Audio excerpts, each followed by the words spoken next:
जब हिंदुस्तान गरीब था तो पेंशन मिलती थी। अब 5 ट्रिलियन की जो है इकोनॉमी की हम बात कर, क्यों साहब जवानों को पेंशन क्यों नहीं, क्यों उनको सुविधाएं नहीं?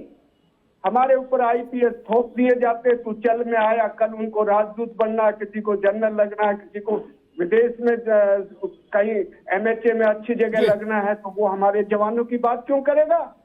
अगर अग्निहोत्री जैसे जाबाज अगर हो जाए तो ये पेंशन का मुद्दा, चपरासी, चौकीदार, सफाई कर्मचारी, नर्स, ये बेचारे कर्मचारी तो हैं, और ये सावधान आने वाले टाइम में खासकर मध्य प्रदेश, तेलंगाना और कर्नाटका, अभी हम 13 दिसंबर को कर्नाटका में जो संसद में शहीद हुए उनको श्रद्धा सुमन अर्पित करने के लिए जा रहे हैं कि सरकार पैरामिलिट्री के जवानों के लिए बहाली करे। साथ में सिविलियन एम्प्लॉइज बैठे हुए हैं हमारे जो है दोस्त बंधु जी, और ये बहुत बड़ी बात है, और लेकिन ये गले की हड्डी बनेगा पुरानी पेंशन बहाली जी। ठीक बात। जब चौकीदार एक साथ आ जाएंगे जी हिंदुस्तान जाएंगे। बंधु जी जी, मैं मानता हूं कि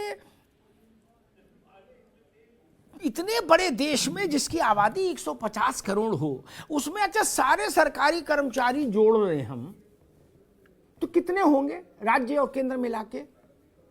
सर अगर एमपीएस की हम बात करें तो 80 लाख लोग हैं पूरे देश में, राज्य और सेंट्रल दोनों मिला 80 लाख लोग हैं। 80 लाख लोग हैं। हाँ 80 लाख लोग हैं, और बाकी लोग तो पेंशन में ही हैं।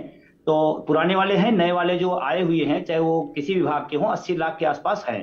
बताइए, 150 करोड़ के देश में 80 लाख का मसला है, इतना तो हमारे पास हैसियत है अब मनोज जी। जी एक दो पॉइंट हम सर अपनी बात कहें। जी विजय जी सर अगर हिमाचल की बात मैं करूं, हिमाचल की बात करूं सर, पुरानी पेंशन पर जो सालाना भार आएगा 500 करोड़ रुपए आएगा। अगर इसको बात करते हैं तो जो 500 करोड़ रुपए सालाना आएगा। एनपीएस में जो पैसा जा रहा है 1126 करोड़ सालाना जा रहा है। मेरे तो समझ में नहीं आ रहा है कि सरकार इसकी नीयत ठीक नहीं है कि पैसे की गणित को समझ नहीं पाई है। 500 करोड़ रुपए वो पुरानी पेंशन है सालाना, 1126 करोड़ एनपीएस में। मैं एक चीज बताना चाहता हूं, 10% मेरा, 14% सरकार का, 24% पैसा कंपनियां ले जा रही हैं।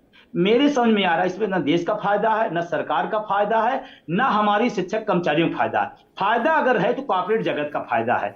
और अगर मनोज जी बैठे हुए हैं, बड़ी विनम्रता से मैं कहना चाहता हूं, आप कभी कैलकुलेशन कर लीजिएगा, एक चपरासी है, एक सफाई कर्मचारी, उसकी तनख्वाह मान लीजिए 30,000 है, उसका 10% हुआ 3,000 रुपए।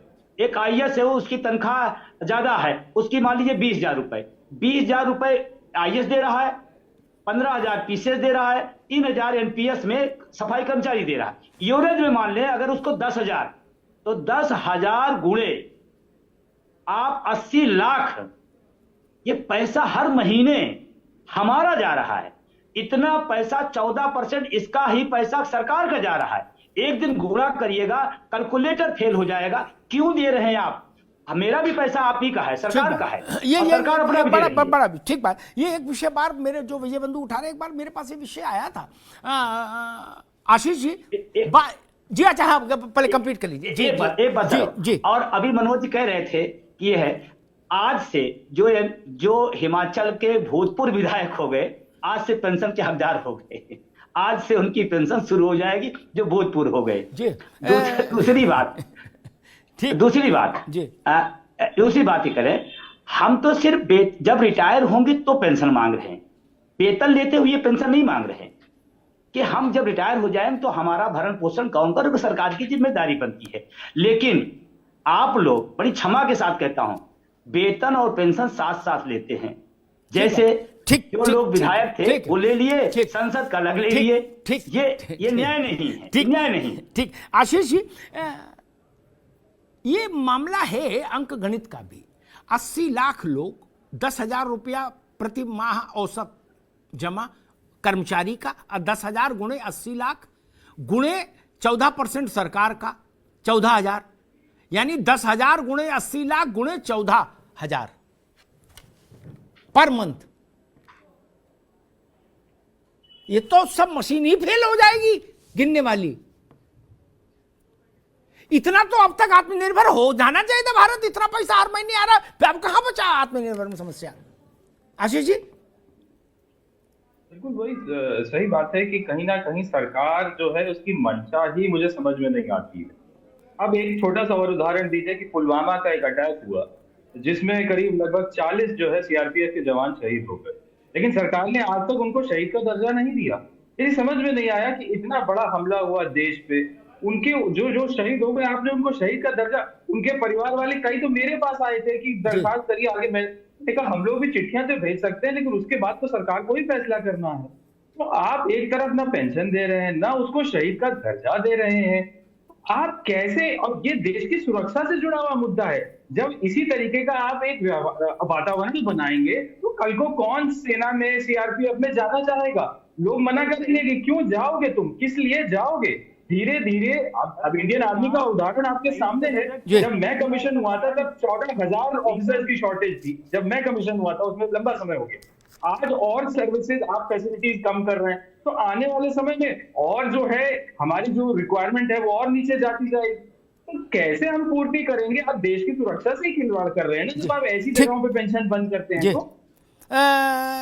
मनोज जी और सरल कर लें, 80 लाख गुणे 24,000, 10 और 14 जोड़ दो, अलग अलग कहा नहीं। इतना पैसा निजी कंपनियों को जा रहा है हर महीने। ठीक भाई, अगर 1100 का 1150 करोड़ रुपया महीने में हिमाचल में जा रहा है एम्प्लॉई और एम्प्लॉयर यानी सरकार और कर्मचारी का अंशदान मिला के निजी कंपनियों को, तो उससे बेहतर तो 500 करोड़ वाली योजना नहीं है पुरानी। कर्मचारी भी खुश और 650 करोड़ रुपया भी बचे। नहीं, इनका गणित कैसे लगा रहे हैं, इस गणित की जानकारी तो सरकार जो वहां पे चला रहे। आप ये देखिए कि अगर हमें भारतीय जनता पार्टी को पैसे देने में कोई आपत्ति थी क्या जो कांग्रेस देगी? अब कांग्रेस अभी तो ये 300 यूनिट बिजली फ्री देंगे वहां पे, अभी वहां पे स्कूटी बांटेंगे वहां पे। तो क्या अमिताभ जी आप इस बात से सहमत हैं कि क्या हम लोग देश में ये फ्री वाली चीजों को आगे बढ़ाया जाए या देश को स्वावलंबी के लिए या आत्मनिर्भर बनाने के लिए खड़ा किया जाए? अगर आप पेंशन को फ्री से जोड़िए। आप बात को कह रही है, मैं पेंशन की बात नहीं कर रहा हूँ, पेंशन तो ठीक है। मैं बड़ी विनम्रता से कहना चाहता हूँ, पेंशन को फ्री से मत जोड़िए। आप बार बार रेवड़िए, बार बार फ्री, हमारा हक है, संवैधानिक हक है, सुप्रीम कोर्ट ने कहा है, वो ठीक बात है। पर लेकिन अगर सरकारें सिर्फ इस चीज में बदलेंगी और आएंगी तो ये क्या तरीका रहेगा? और एक राज्य को मिलेगा और दूसरे को नहीं मिलेगा, तो ये भी गलत बात है, क्योंकि फिर दूसरे राज्य के लोग भी खड़े होंगे ना उसके लिए। मनोज जी आपकी सरकार देश में है, आपकी सरकार देश में लागू कर दीजिए, पूरा देश खुश हो जाएगा, पूरे देश में लागू हो जाएगा। आप तो केंद्र में बैठे हैं, आप डबल इंजन सरकार है, क्या दिक्कत है आपको? आप करिए, स्वागत करूंगा, आपका स्वागत करूंगा। आप पूरे देश में बैठे हैं, देश के प्रधानमंत्री जी हैं, सब पूरे देश में लागू कर दें। क्यों रोक रहे हैं? जब सारे लोग सहमत है तो आप क्यों रोक रहे हैं? क्यों दिक्कत आ रही है आपको? इसके पीछे कोई पॉलिसी बनाई है सरकार ने? आपको अगर मनोज जी क्षमा चाहता हूं, अगर एनपीएस की जानकारी ले लें तो और अच्छा होगा। एनपीएस की जानकारी दरअसल है नहीं लोगों को, इसीलिए बातें घुमा कही जा रही है। मैं कह रहा हूं एनपीएस की जानकारी लें, इससे देश का नुकसान है, देश की अर्थव्यवस्था का नुकसान है। कॉर्पोरेट पैसा ले जा रहा है, अब कॉर्पोरेट से आपका क्या संबंध है आप जानिए, लेकिन मेरा पैसा, सरकार का पैसा कॉर्पोरेट में जगत ले जा रहा है। मैं आपसे कहना चाहता हूं एक चीज और और आप इतना बड़ा पैसा ले जा रहे हैं, हमें सिक्योरिटी नहीं दे रहे हैं। आप हमें कंपनियों के हवाले, हम देश की सेवा की है, आप हमें राष्ट्र निर्माता मानते हैं। शिक्षक राष्ट्र निर्माता है, मानते नहीं मानते? शिक्षक राष्ट्र निर्माता का भविष्य अंधकार में है और राष्ट्र का निर्माण करेगा। अगर राष्ट्र निर्माता है तो उसके पहले सुरक्षित करिए, उसको पहले सुविधा दीजिए, फिर देश सुरक्षित होगा। रुकिए भाई, रुकिए। मेरी राय में सबसे महत्वपूर्ण प्रश्न ये कि इस विवाद का समाधान कैसे हो, और सरकार का या राजनीतिक दलों का व्यू पॉइंट कोई ऐसा नहीं होता कि वो पत्थर की लकीर है। सरकार हो चाहे दल हो, वो तो जब देखते हैं चुनाव हार रहे हैं तो फिर बात बदल जाती है, वो कोई इशू नहीं है। वैसा थोड़े वो कल ऐसा भी हो सकता है कि भाजपा ही अनाउंस कर दे कि हम पुरानी पेंशन देंगे और एक दिल्ली में बड़ा कार्यक्रम करें और सबको माला पहना दें। कितनी देर लग रही करने में? बाबू तो बैठे ही इस बात के लिए, बोले अब पुरानी पेंशन के कागज बना दो, वो पुरानी की जय जयकार के बना देंगे। नहीं वाले के डिलीट कर देंगे, होने क्या जा रहा है? हाकिम आदेश करे वो हो जाएगा, वो कोई इशू नहीं।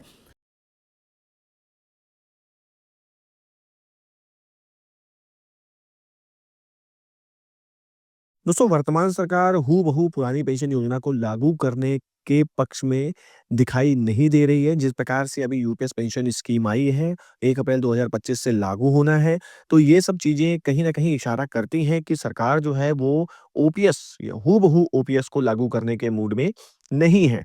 जैसा कि आपने देखा, विजय कुमार बंधु जी ने किस प्रकार से जो बीजेपी प्रवक्ता थे उनको भी बताया, उनको जवाब दिया, किस प्रकार से इनके बीच की वार्ता हुई।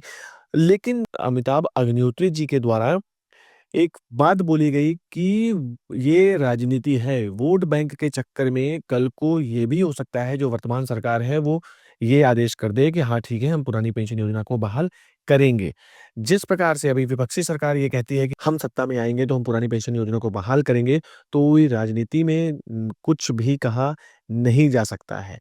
फिलहाल कर्मचारी जो हैं वो पेंशन की आस लगाए बैठे हुए हैं। यूपीएस पेंशन स्कीम कर्मचारियों को समझ में नहीं आ रही है, वो इसका पूर्ण विरोध भी कर रहे हैं। देखना बाकी ये है कि अगला डिसीजन अब क्या होता है। 1 मई को जंतर मंतर पर महा रैली का आयोजन किया जाएगा। इस रैली से सरकार के ऊपर क्या असर पड़ेगा,